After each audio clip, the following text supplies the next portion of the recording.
Bismillahirrahmanirrahim. Assalamualaikum warahmatullahi wabarakatuh. Apa kabar teman-teman semuanya? Sehat, bahagia, dan berkecukupan ya. Amin ya robbal alamin. Senang banget teman-teman, hari ini saya bisa sharing lagi. Ini masih kegiatan di kampung halaman ya, edisi liburan tahun baru kemarin. Stok videonya masih ada teman-teman, jadi sayang kalau nggak di-share di sini ya. Untuk kenang-kenangan nanti juga saya ketika nanti udah usia senja. Teman-teman, di video kali ini saya mau sharing mengenai awal tahun baru, apa rumah kita masih berantakan? Ada yang bilang rumah mencerminkan siapa penghuninya. Iya nggak sih? Kalau rumahnya kacau, biasanya kabar orangnya hidupnya juga lagi kacau. Walah, apa iya? Mumpung ini masih awal tahun ya teman-teman, saatnya kita bikin perubahan. Nggak apa-apa deh terlambat sedikit daripada nggak berubah sama sekali. Lagi pula kalau nggak sekarang mau kapan lagi?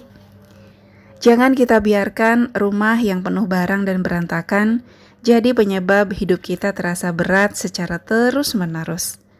Rumah yang berantakan dipercaya bisa mengeluarkan energi negatif.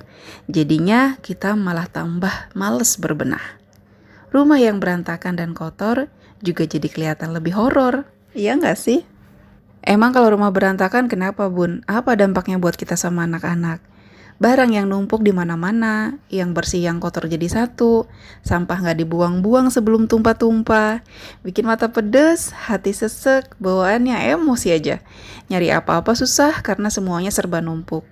Rumah bukannya jadi tempat yang nyaman, malah jadi sumber stres. Anak-anak gimana? Mereka belajar dari kita. Kalau kitanya suka nunda kerjaan, males-malesan, nggak disiplin, mereka juga begitu. Jadi jangan heran kalau anak-anak suka main naruh seragam kotor di mana aja, sepatu, buku, dan lain-lain. Di mana aja suka-suka mereka. Mungkin kita juga suka gitu, naruh jilbab di kursi, jarum pentul diselipin di gorden, sisir di meja TV, piring kotor di meja tamu, dan lain-lain.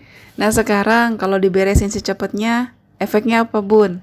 Nah, kita ngebayangin rumah yang rapi, bersih, tenang, tiap sudut rumah berfungsi maksimal gitu ya, rapi.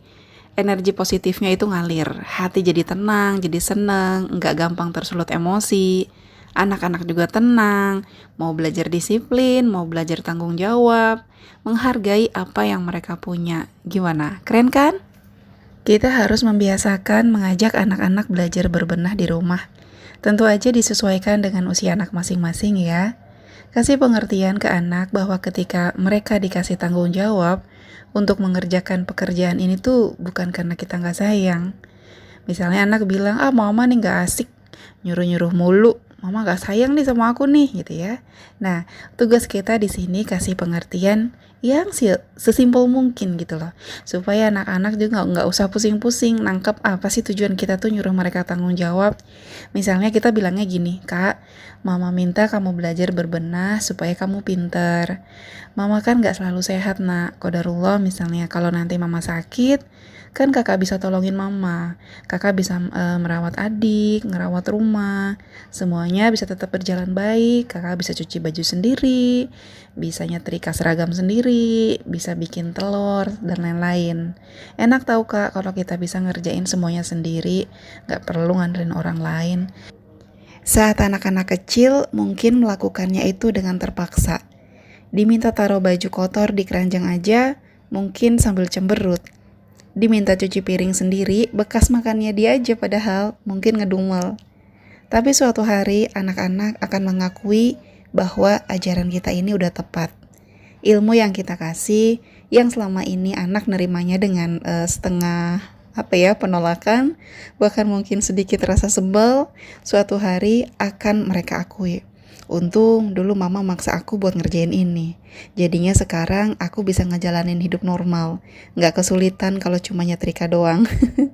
Mungkin banyak cerita ya, ketika seseorang itu harus pergi berjauhan sama orang tuanya, ternyata dia baru sadar kalau dia itu nggak bisa ngapa-ngapain. Nah, kita jaga-jaga jangan sampai kayak gitu. Karena itu tuh kayak modal utama gitu. Pinter aja secara akademis itu nggak cukup untuk ngejalanin hidup, teman-teman. Ternyata sebenarnya beberes itu bukan cuma gerak fisik ya, ada manfaat yang kita tuh nggak sadar. Yang pertama itu tahu cara mengatur prioritas. Kalau kerjaan di rumah itu kan banyak, jadi kita bisa secara nggak sadar sebenarnya udah bisa ngatur prioritas. Mana yang duluan mau dikerjain, mana yang enggak. Nah nanti itu kebawa di luar, mau di sekolah, di kampus, di tempat kerja gitu. Terus selain itu juga belajar bertanggung jawab, udah pasti. Karena kalau kita ngerasa oh, ini harus saya kerjain gitu kan, dikerjain. Berarti kan udah belajar tanggung jawab. Itu juga ke bawah nanti di luar. Terus ada juga mudah menyelesaikan masalah, lalu ada terbiasa menjaga lingkungan.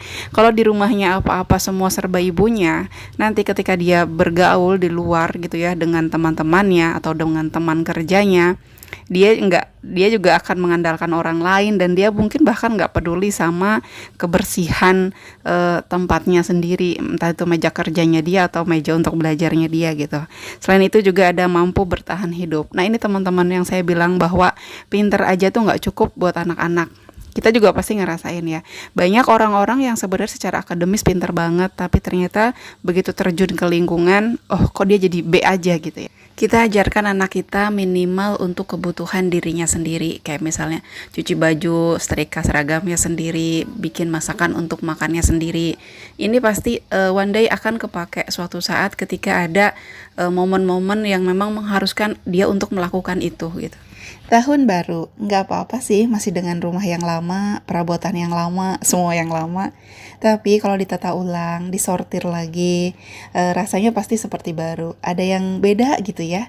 Tahun baru, harapan baru. Yang paling bahaya, anak-anak jadi belajar menunda dari kebiasaan kita yang suka menunda. Tahun ini jadikan berbenah sebagai prioritas dalam hidup kamu. Ayo, semangat!